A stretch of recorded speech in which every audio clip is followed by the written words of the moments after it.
Hola a todos, les invitamos a disfrutar con nosotros de esta interesante historia. Bienvenidos. Como vimos en otro video, las redes de espionaje de la Alemania nazi se extendieron a lugares tan lejanos como el Cono Sur. Sin embargo, es poco conocida la existencia de espías uruguayos al servicio de los alemanes, como fue el caso, entre otros, de Juan Alberto Bove Trabal. Una de las primeras noticias que tenemos sobre la relación de Bove con grupos de ideología fascista es de finales de los años 30. En esa época ya estaba vinculado a la agrupación uruguaya Acción Nacional, un grupúsculo de corte totalitario. En ese mismo tiempo se sabe que Bove se carteó con miembros del partido fascista brasileño Acción Integralista Brasileña, el cual protagonizaría en 1938 un levantamiento contra el gobierno brasileño. Años después, en 1942, Bove viajó a Europa con el político nacionalista argentino Juan Carlos Goyeneche, el cual mantuvo reuniones con reconocidos jerarcas de la España franquista, de la Alemania nazi y de la Italia fascista. Sobre qué hizo Bove en su estancia en Europa no tenemos noticias, salvo que publicó varios artículos en periódicos españoles de ideología fascista. En uno de estos artículos culpaba a judíos y masones de la leyenda negra que recaía sobre los pueblos hispánicos, y en otro alababa la instauración del nacionalsocialismo en Alemania. Más tarde, a principios de 1943, de regreso a Uruguay, Bove fue reclutado por un ciudadano brasileño para la red de espionaje nazi que operaba en ese país, la cual estaba dirigida por el suizo José Pfeffer, al que conoció poco después. Durante los siguientes meses, Bove realizó varios viajes entre Montevideo y Buenos Aires, llevando valiosas informaciones, como los movimientos norteamericanos en Montevideo, lo que le convirtió en una importante pieza del entramado nazi en Sudamérica y le granjeó la amistad de Hans Harmayer, uno de los espías nazis más importantes de Argentina. En uno de estos viajes, el realizado el 4 de noviembre de 1943, Bove llevó correspondencia de Pfeffer a Harmayer.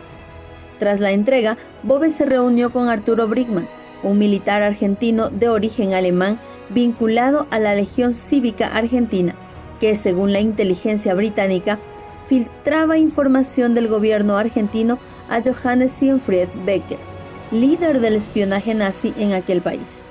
En esta reunión, Bringmann solicitó a Bove informaciones sobre los exiliados argentinos residentes en Montevideo. Además, Bove confesaría después que durante la reunión se hallaban presentes un boliviano de ascendencia alemana y dos argentinos, Ireneo Ernesto Banch y Guillermo Lacerre Marmon, vinculado este último al partido fascista argentino. Luego, el 7 de noviembre, cuando regresaba a Montevideo, Bove fue detenido.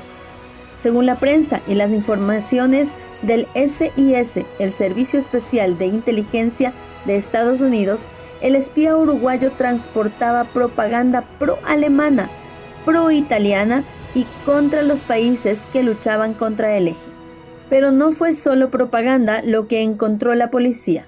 Bove también transportaba dos cartas, una en alemán, cuya traducción reflejaba la existencia de un sistema de envío de información desde Montevideo a Buenos Aires a través de correos. Según el SIS, el ministro de Relaciones Exteriores argentino, el general Alberto Gilbert, ofreció al embajador uruguayo en Buenos Aires la cooperación argentina en la investigación, lo que se creyó que se hacía en realidad para que no se hicieran públicos los nombres de altos funcionarios o miembros del gobierno argentino que pudieran estar involucrados en la red de espionaje nazi. Sea como fuere, Bove permaneció detenido durante algún tiempo, mientras que la policía uruguaya y agentes del SIS investigaban el caso.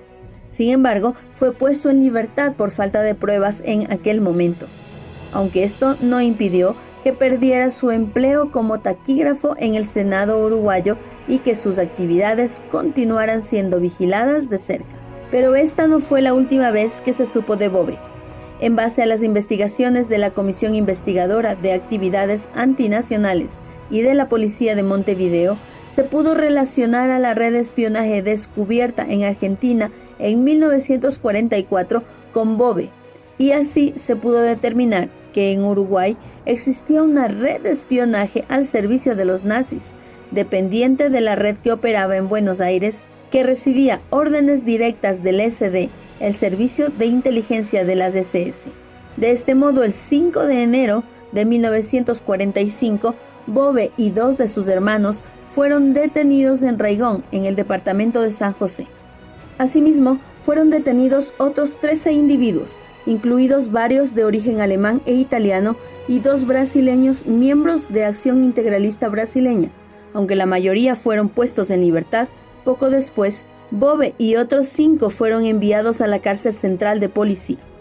Sin embargo, no todos los miembros de la red pudieron ser detenidos. 2 se encontraban en Argentina y un tercero, Fefa, que había huido a Argentina tras la primera detención de Bove, había muerto allí después de que fuera detenido en 1944. De los que quedaron detenidos junto a Bove, 2 llamaban la atención: Luis Alfredo Schuto y Teodoro Milbauer. Schuto era empleado de la aduana y reportero. En 1936 estuvo en Berlín cubriendo los Juegos Olímpicos. Luego, en 1937, durante la Guerra Civil Española, visitó el frente junto a elementos nacionales. Fue capturado por los republicanos y sentenciado a muerte, aunque finalmente fue liberado. En ese tiempo, Schuto se convirtió en ferviente filofranquista. Más tarde fue reclutado por Bove para la red de Fefa. Como reportero, viajaba frecuentemente a Buenos Aires sin levantar sospechas, y como empleado de la aduana logró valiosa información para la organización. Luego, tras acabar la guerra y ser liberado, sabemos que trabajó para Clarín. En cuanto a Milbauer, había nacido en Alemania pero vivía en Uruguay desde hacía tiempo. También había vivido en los Estados Unidos, por lo que dominaba el inglés a la perfección, lo que le fue útil para confraternizar con los marineros estadounidenses que llegaban a Montevideo, llegando a subir como visitante a un barco de guerra de ese país. Estas detenciones debieron parecer lo suficientemente importantes como para que el embajador estadounidense en Uruguay, William Dawson, escribiera de inmediato al secretario de Estado, Edward Stettinius. En su carta, Dawson señalaba algo llamativo, y es que varios de los detenidos habían trabajado no solo con la propaganda nazi, sino también con los servicios de inteligencia argentinos. Esta y otras cosas se descubrieron durante los interrogatorios a los detenidos. En el de Bove, nombre en clave Juan, el uruguayo confesó, como hemos dicho, cuándo fue reclutado, el nombre de sus contactos en Argentina, quién integraba la red y su papel en la misma. Un año después, en enero de 1946, ya acabada la Segunda Guerra Mundial, Edward Sparks, un miembro de la legación estadounidense en Montevideo, escribió al nuevo secretario de Estado estadounidense, James Burns, para comunicarle que los 6 miembros de la red de espionaje nazi de Uruguay que seguían presos habían sido puestos en libertad provisional a lo largo de diciembre, sin que el asunto fuera publicado en prensa. Además, Sparks señalaba que la liberación de Bove se habría debido a posibles presiones ejercidas sobre la Suprema Corte de Justicia de Uruguay por personas interesadas, y apuntaba que Bove tenía importantes conexiones familiares, ya que en su familia había reconocidos militares. Semanas más tarde vemos en la prensa cómo Néstor Mermot, otro miembro de la red uruguaya de espionaje nazi, fue entregado por Gran Bretaña cuando era conducido a aquel país, junto a varios espías alemanes y marinos del Graf Spee. Poco después del 22 de febrero es la última noticia que tenemos sobre Bove. Ese día Burns escribió a Dawson para decirle que podían informar al presidente uruguayo Juan José de Amézaga que habían averiguado que el SD había estado detrás de la reunión entre Brinkmann y Bove y que la información facilitada por este había sido transmitida por Brinkmann al ejército argentino y al SD. Si te gustó el video, dale like, suscríbete, comparte y comenta con tu opinión o cualquier sugerencia.